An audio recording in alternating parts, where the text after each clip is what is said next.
Welcome back, guys. Episode 120. We are live for real. Listen, bro, I need you to stop perusing through Instagram, all right? Why? Because we're recording an episode. I know we're recording an episode. This is kind of like some parallel shit going on right here. Some parallel universe shit. How you been, dude? I've been good. I don't know why. I feel like I haven't seen you. Have I? No, When I've was the seen last you. time? No. It's been like a couple days, man. Yeah, that's how you know it's been hell on earth. It's been hell. I've been good. I've just been choosing to stay away from you. Because Not trying. balance- Listen, I just fuck had- this guy, man. Honestly. You know how it goes, man. Anyway, I'm about to post this on my story for y'all to watch. Dude, I have to talk about daylight savings. Yeah. What? I What heard the it messed you fuck up. is the point of daylight savings? The point is to save some daylight. Why? Well, interesting enough, there has to be some good valid reasons, right? Mm-hmm. I'm sure there are valid reasons according to our government. But let's look up some reasons why they think daylight savings is necessary. They. I don't think it's necessary. Do you? Okay, so we have the pros and cons of daylight saving. Let's see. Pro, you have longer evenings. Wow. Pro, less artificial light. Okay, that's an argument I can support. Okay. But at the end of the day, these things they don't fucking matter. I'm not convinced that daylight savings is something that is necessary for us to just follow. I mean, we've been following it though. It's nothing new. It's always the beginning stages, right? The first 3 days where Mm-hmm. you walk outside, you're used to your normal routine. You're like, fuck yeah, dude, I'm off work. Hell yeah, I'm gonna leave right now. 'Cause It's 5. I work a 9 to 5 like an idiot, so I'm gonna leave at 5, and then I get to my car and I'm like, wait, hold Like the an hell on. idiot. Why Okay. is it 10:30 p.m.? Yeah. And that's honestly the feeling you get. You're like, whoa, it's like 10. I suddenly can't go to the gym. I can't do this, can't do that. And you're solely basing it off of the daylight diminishing. I mean, the first day it kicked in, I woke up and I checked my Oura ring and I got 10 hours of sleep. I'm like, my God. In I what haven't world? I haven't gotten 10 hours of sleep in probably like 8 months. But dude, take it, accept it. The hell? Well, yeah, of course I'm gonna accept You're it. gonna start losing sleep as you get older. That's what I hear. I don't know how true that is. Losing sleep heard in that what before? way? As you grow older, 4 hours is sufficient. Well, I wouldn't say sufficient. For some reason, your body just requires less sleep. I don't know if it's like an efficient process, Mm-hmm. but obviously you see this with older people. They're like up at 4, 5, 6 a.m. Yeah, even earlier. And sometimes, dude, like, who's a good example? Who's a good Who example? who is a good example? An older person. Tete. I don't know. Let's just start with my father, Okay. right? He can handle going to sleep at 2 a.m., right? Mhm, Right when we start recording. mhm. And it's fine for him to get up at 5 and then just start working. Yeah, that to me is 12, insanity. 16 hours. Yeah. What? They're like, yeah, that's my new 8 hours of sleep. Like, that's pretty much the same thing as you. I'm like, no, And he it's feels not. refreshed and energetic. I mean, granted, they do take naps. That's what I noticed. Yeah. They take 2 to 3 naps a day. Usually don't exercise. Yeah. I feel like they probably exercise with their mind at this point because they've mastered it. They're just like, yeah, I'm moving my, I'm being mobile with my mind. Bicep curls of the mind. What? They're actually, surprisingly enough, I think, okay, without any research, I think reading, that was my initial feeling as a child. Mhm. Reading, the way it used to hurt your brain, especially if you were studying a particular science, Yeah. is a bicep curl for your brain, for sure. Well, yeah, I would agree. Brain striations. I'm sure there's a parallel there. There's a connection that you can make. But really, I No, mean, there isn't. not just reading, We're just kidding. Oh, we're kidding. What are we? We're complicated. not just reading, just trying to understand a complex subject in and of itself gets your brain jogging. It forces you to start making new connections, and then Yeah, I like how we're using all these, metaphors. like we Jogging just speak in metaphors, bro. Bicep curls for your brain. We need to come up with more. You know that? Yeah, that's true. What's a good pun? Can I throw a pun right now? Sure. Let me think. I'll come up with one. Don't worry. Let's just move on. Mm-hmm. Okay, so I've been reading this book called The 4-Hour Workweek. I'm sure you've seen it laying around here. Yes. Past couple episodes. Hasn't been touched in a couple days. Okay. What do you think the book is about? Based off of Tim Ferriss's work and what I know about it, it's essentially a playbook of how to create a small business that works efficiently. Kind of. It's more along the lines of like how you should be internally with this book in order to live a 4-hour work week rather than having a 4-hour job a week. Rather than having a 40-hour It's not work too week. literal. But it's cool because it makes you feel like a child. How so? In the sense that you're not going to be doing life's disgusting work anymore. You're going to be doing a lot of fun stuff. Yeah. What do you classify as disgusting work? 9 to 5, school, yeah, that labor jobs. That does sound pretty disgusting to me. You know, that kind of stuff. It's fine to start off as a janitor. It's just not something that I would want to be in forever. Right. Make your money, go. Close the chapter, Doug. I don't know why I'm talking like that. God. Get the hell out of here, boy. Anyway, but yeah, it's super interesting because he dives into the relationship between you and yourself and how he thinks it should be. And for him, it's never losing your inner child. Okay. You can 100% tell. Do you feel like you lose your inner child sometimes? Because I do. I think the concept of inner child is wildly overrated. I don't think so. Why do you think it's overrated, though? That was funny.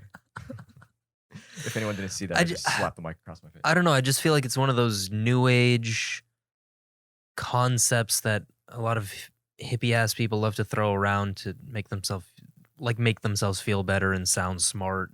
Like, okay, we understand that we were once children and that we had certain qualities, but now we are adults and those qualities are still there for the most part, assuming you keep up with them. So I don't need to like refer to everything as like my inner child. Sounds like a Gwyneth Paltrow fucking saying. Yeah. I kind of meant it in that way, but not really. It's more like the connection itself. It's not really. Well, why can't never forgetting it? That's what it is. Why can't you just label it as a human, like a human connection? Why does it have to be inner child? Well, because in life, everything is clear. Certain things happen to us that causes things to blur out. And it's kind of difficult to wipe out the blur sometimes. And that's what it is. It's like that connection's missing for a lot of people within their inner child or whatever you may like to call it. Because it's a blur. That connection's a blur. So it's there. It's just sometimes it requires some Windex. Really shine so you can see through. Really going strong with the metaphor. Connection. Yeah, there you go. So what you're saying is that because people get stuck in the normal obligations and duties of life, they lose sense of like their curiosity, their wonder. They start to resent life. Okay, that makes sense. They start doing less things. Yeah. So like it used to go like as a kid, as much as I can remember, I remember my brain being powerful. How so? In the sense that I did fucking Jimmy Neutron over here. So many things during the day. I did more things than I did probably from 19 to 26. Or at least I felt like I did. Because my brain was on constantly. And I was doing things like playing with my Power Rangers and then grabbing the Power Rangers and then making them collide with the DC universe. And then I'm like just doing crazy things. Power! And that was 30 minutes.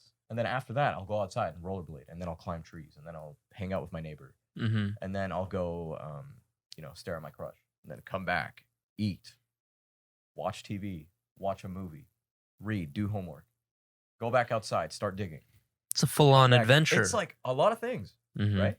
And you're good at splitting your time as a child, even though you don't know you're splitting your time. When you start becoming an adult, and you're like, all right, I need to start getting organized. First of all, you're not supposed to be telling yourself, I need to start getting organized. You just start getting organized. Okay? Or you just don't organize and focus on priorities. Like, I don't know. I have a cup of milk for last week that's sitting there. And I go, you know what? I'm going to start with that. That's a pretty... You just started getting organized. That's a musty cup of milk right there. Musty cup of milk, that's for sure. I don't know how you didn't smell that, but joke's on you. I think, I don't know. I think the most fucked up thing is that as you age... the past memories begin to be very murky. Like you said, it's a blur. So it's like you can only hold on to fragments of your past. So like for me, I only remember certain moments, but those moments, funny enough, explain the entire situation, the entire experience. They encapsulate all of the feelings. Yeah. If you don't think about something, it's kind of hard to miss it. In order to miss something, you kind of have to think about it. True. Right? You can't just walk around all day and just have the same missing feeling. That doesn't make sense. So it's funny. I was talking to someone before, it was a random stranger before, and they told me that they don't know how to communicate with themselves. So I asked, what do you mean? And they pinpointed that every time they try to remember the past or a memory of some sort, they don't miss it. They can't bring a feeling out of it, but they can visualize it. So there's no feeling attached to it? There's no feeling attached to it. But then he said, and I know that in order for a memory to be saved, I would have to have saved something with it that includes a sense. You know? Otherwise, why would I be able to just remember this all the time? Why was this significant? I said, well, how does it make you feel? He had no response. He's just empty on the inside? He said, I don't know how to answer that. Because I mean, yesterday I felt happy about it. 2 days ago, I could have felt sad about it. I'm like, that's weird. That's very interesting. I've never been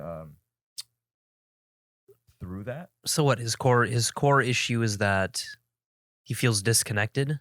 Feels disconnected, but he remembers it all the time. He said it wasn't generally important. He didn't tell me what it was. I don't know what that is, yeah. Yeah, weird. Could be a lot of things. Could be past trauma, could be... Yeah, but you understand my question, right? Is why is it saved? Yeah. Our body's weird. Our mind is weird. Well, I mean, memory is not only saved within the mind, DNA has memory. Yeah. DNA stores memory. Our cells have memory. Literally the memory of your ancestors, going back to... Which is exactly how we're millennia able to pull that stuff. Very true. Very fascinating. Well, anything you would like to bring up as an update for the people here on the pod that are listening? Such as? Do you have any? Because I do. Do you have any? Yeah. For the podcast specifically? Yes. Anyone that's listening for the podcast. We are actually getting special guests in soon. Okay, I'm not going to reveal the name. But I would be excited if I were you. Yes, it's going to be, they're not going to come into the studio, but it's going to be a remote guest. And I think there will be a lot of juicy details and subjects to dive into. There are going to be, I believe there's going to be talks of online business, experience, mastery, and finding yourself and ultimate happiness, pretty much. So, yeah. You know us. The guest is going to be an amazing dude. But yeah, stay tuned. That's going to be episode number 121 coming out this Friday. And I'm trying to think. Well, honestly, if we're talking about the podcast specifically, I think the biggest thing that is on my mind is trying to crack virality. Virality's Because we clearly have a Interesting. foundation built. We do. Well, we can use our audience too by starting to have them to share and subscribe and just do some duties. Do some duties. And we're As not you talking about the know- ones in the toilet. Yeah, as you know, we greatly appreciate it. It helps drastically the growth of our podcast, and the growth of me and Zaid as well. So if you guys really truly support us, go ahead and share our podcast. You can share the Apple, the Spotify, the 2 a.m. podcast, Instagram, or the YouTube. We would highly appreciate that. And thank you again for tuning in, because this has been episode number 120. Number 120, baby. We will catch you next time, guys. Stay alive and stay tuned. Bye-bye.